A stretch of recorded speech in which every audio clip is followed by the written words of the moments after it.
inviting us in, and Jerry and I have the privilege of baptizing him. So Jeff, do you have a few things you want to say? So, real quick story about the power of prayer and the Holy Spirit.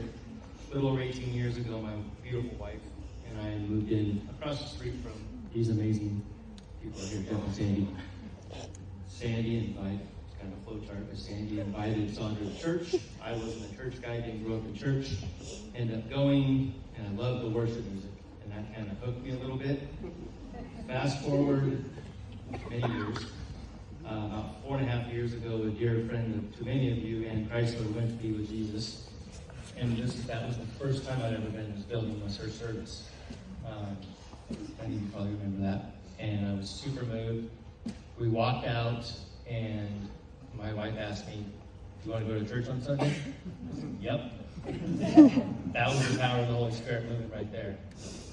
Later that day or that week or whatever it was, then my wife reveals to me, "I've been praying for you every single day since we started going to church." She kept going. I just wasn't going. I wasn't adverse to God or church. I just thought, I'm a good dude. God loves me. But I wasn't a part of the church. Fast forward again, and to Ann's service, started going to church, started getting connected with the community, the men's groups, and lo and behold, Jesus loves me. And I decided that it's time to commit, and it's been a couple awesome years, still growing, still learning, still changing. But God has totally moved in my heart through the power of the Spirit and the power of prayer. And awesome dudes like Jerry and Jeff around. Many more out there, I can't name them all. But so for me, this is just the all-in moment as Deb McGowan. And this is my testimony to you saying, don't stop praying, especially wives. Keep praying for your husbands because we need it. So that's what I'll do.